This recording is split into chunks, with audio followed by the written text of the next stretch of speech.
अब हमें है ना, जो भी हमने पोटेंशियल ग्रेडियंट निकाला, अब हमें पोटेंशियल ग्रेडियंट ही निकालना है ना। पोटेंशियल जो ग्रेडियंट हमने देखा है, सॉरी, उसको हमें फाइंड आउट करना है। ठीक है, हमें जो है पोटेंशियल ग्रेडियंट फाइंड आउट करना है।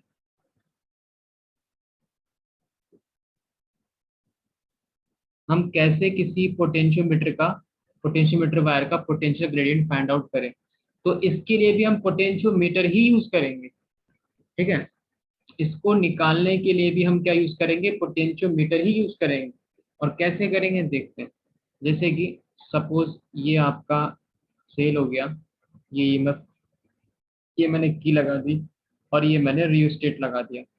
ठीक है, और ये जो है पूरा वायर कंप्लीट पोटेंशियोमीटर वायर हो गया आपका ए से बी।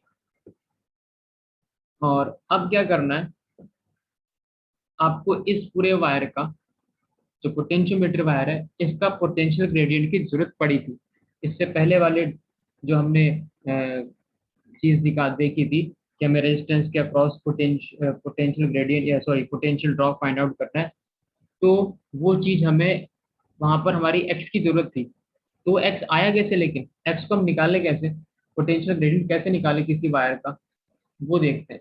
अब क्या करना है आपको, यहाँ पर एक non resistance, sorry, non EMF का मैंने एक क्या लगा दिया, एक सेल लगा दिया। इसका ईएमएफ मैं, मुझे पता है, इसको मैं एस नाम दे रहा हूँ। ठीक है, इसको मैं ई एस नाम दे रहा हूँ। और इसके अक्रॉस, इस सेल के अक्रॉस, या इस बैटरी के अक्रॉस मुझे कुछ भी निकालना हो, पोटेंशियल ड्रॉप निकालना हो, जो भी निकालना, तो उसका मेथड मैं जानता हूँ। ठीक है, अच्छा, अभी मेरा काम ये है कि मुझे एक्स निकालना। तो एक्स निकालने के लिए आपको पता है कि इसकी वैल्यू आपको पता होनी चाहिए। इसका जो ये नॉन ईएमएफ है, ठीक है, इसका ईएमएफ आपको पता है, आप ये यूज कर रहे हो यहाँ पे। और यहाँ से आपने वही आपका गैल्वेनोमीटर और वही जॉकी। अब आप क्या करोगे, इस जॉकी को उसी तरीके से टच कर करके देखोगे इस पूरे वायर में, जहां पर इसमें करंट जीरो आ गई।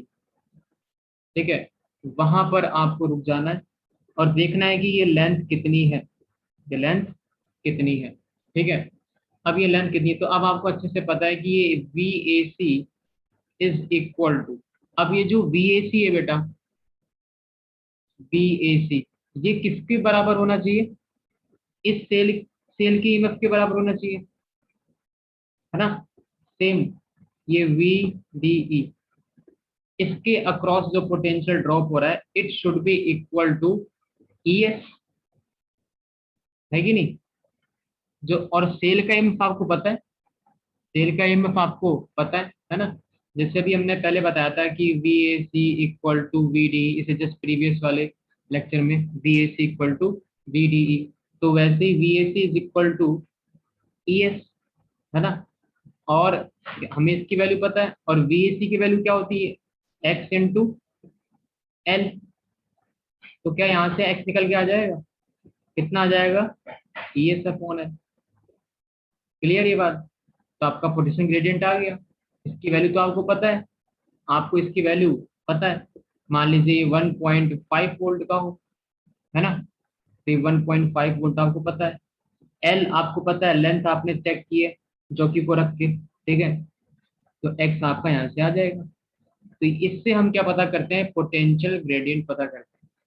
क्या पता करते हैं, पोटेंशियल ग्रेडियंट पता करते हैं। पोटेंशियल ग्रेडियंट पता करने के लिए हम क्या लगाते हैं, हम एक नॉन ईएमएफ का सेल, जिसका ईएमएफ हमें पता है, वो हम यहाँ पर लगा देते हैं। ठीक है, अब क्योंकि मुझे पता है कि वीएसी के अक्रॉस जितना पोटेंशियल ड्रॉप होगा, उतना ही वीडीई के अक्रॉस होगा, क्योंकि A and D is a common point, और we can say there is no resistance between A and D point, है ना, it is the connecting wire. And Ig is 0, that means Vc is equal to Ve।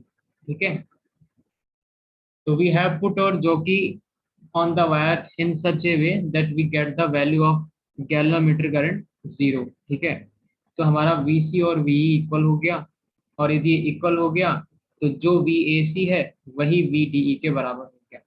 Same concept use किया हमने जो हमने पहले use किया था, बस यहाँ पर हमने एक नॉन ईएमएफ का सेल लगाया है, ठीक है। यहाँ से समझ में आ गया, एक क्लियर हो गया यहाँ पर कि पोटेंशियल ग्रेडियंट कैसे निकाल लेंगे, है ना। तो जब भी आप किसी भी वायर के अक्रॉस आप जब पोटेंशियल ड्रॉप निकालोगे, जैसे इस रेजिस्टेंस के अक्रॉस आप पोटेंशियल ड्रॉप निकालोगे, तो आपकी पहली स्टेप क्या होगी, आपको पहले है ना एक्स निकालने के लिए, पोटेंशियल ग्रेडियंट निकालने के लिए आप क्या करोगे, आप एक सेल को जो नॉन वैल्यू का है वो आप यूज करोगे, है ना। नॉन वैल्यू का एक नॉन ईएमएफ का एक सेल यूज करोगे in place of this register, ठीक है। फिर उससे आपका ये एक्ट आ जाएगा, फिर आप अपना जिसके अक्रॉस आपको पोटेंशियल ड्रॉप, जिस भी सर्किट में आपको पोटेंशियल ड्रॉप निकालना, ये कोई बाहरी सर्किट था, कोई एक्सटर्नल सर्किट था सपोज, है ना, और भी रेजिस्टेंस वगैरह थे, सब कुछ थे, सेल वगैरह आए थे, तो इसको आप यहाँ पर जोड़ दोगे, कनेक्ट कर दोगे, ठीक है, इस रेजिस्टेंस। ये इसका एक पूरा तरीका होता है ये करने का। अब आपके दो इसके एप्लीकेशंस हैं, इसी पर बेस जो इसके एप्लीकेशंस है पोटेंशियोमीटर के, ठीक है, वो देखते हैं अपन।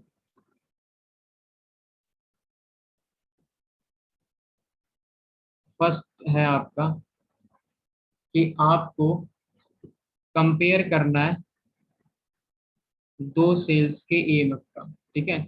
Compare of EMF of two cells और बैटरी, ठीक है।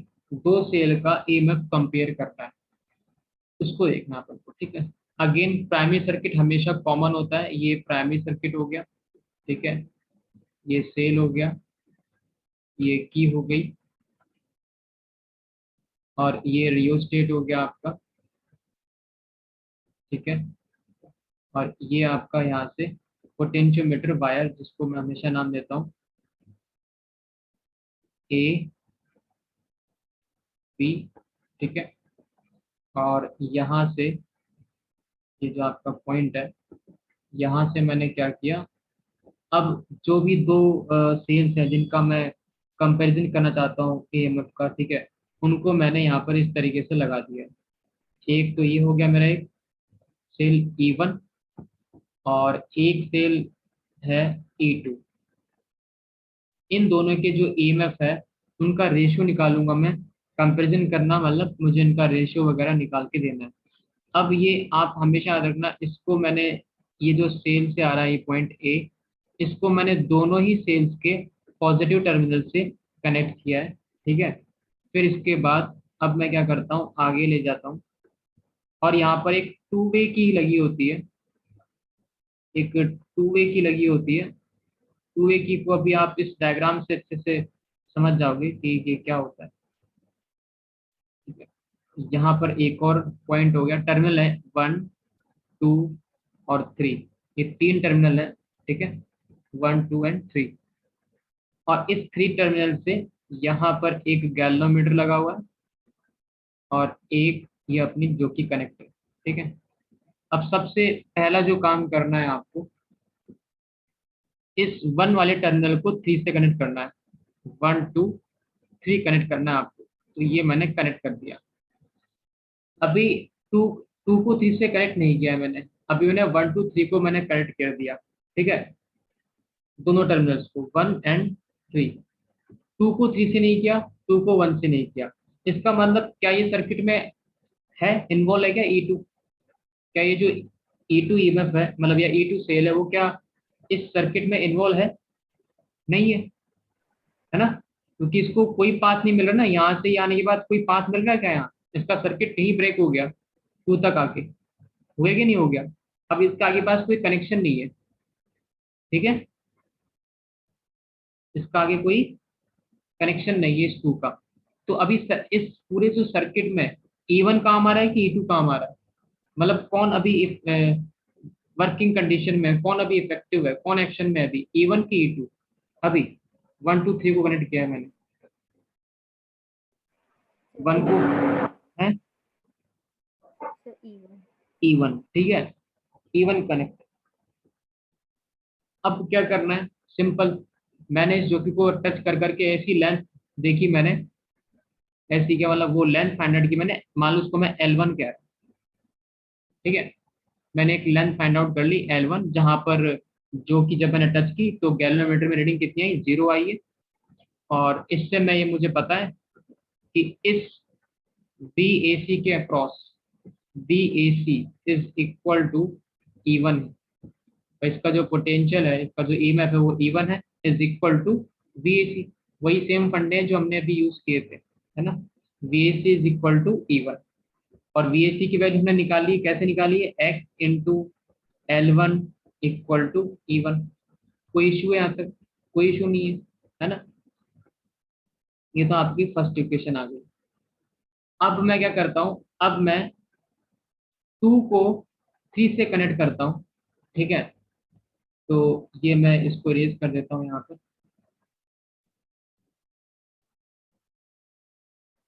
अब मैं 2 को 3 से कनेक्ट कर रहा हूँ, ये मैंने 2 को 3 से कनेक्ट कर दिया। अब कौन आ गया एक्शन में, E1 की E2, ये दोनों आ गए। Sir E2। E2 आ गया एक्शन में, ठीक है। तो E2 एक्शन में आ गया। तो अब जो और एक बात ये भी है, क्योंकि E2 की वैल्यू शायद अलग हो सकती है ना, E1 से अलग हो सकती है। तो ऑब्वियस सी बात, यदि E2 की वैल्यू डिफरेंट होगी तो यहाँ पर ये जो लेंथ है L1, इस L1 के बजाय ये लेंथ अब शायद कितनी आ जाए, L2 आ जाए, ठीक है। अब ये लेंथ कितनी आ जाए, शायद L2 आ गई अब शायद। मान लीजिए यहाँ कोई पॉइंट मिल गया D, ठीक है। पहले L1 आ रही थी जब मैं E1 एक्शन में था, अब शायद लेंथ कितनी आ गई, E2 आ गई। तो VAD is equal to E2। और VAD तो वही X इंटू L2। X क्या है, पोटेंशियल ग्रेडियंट है। X वही है जो हमने प्रीवियस लेक्चर में पढ़ा, पोटेंशियल ड्रॉप अक्रॉस द, ठीक है, कंप्लीट वायर लेंथ, ठीक है, complete length of the wire of potentiometer, ठीक है, इक्वल टू E2। अब मैं इन दोनों इक्वेशंस को क्या करता हूँ, डिवाइड कर देता हूँ, है ना।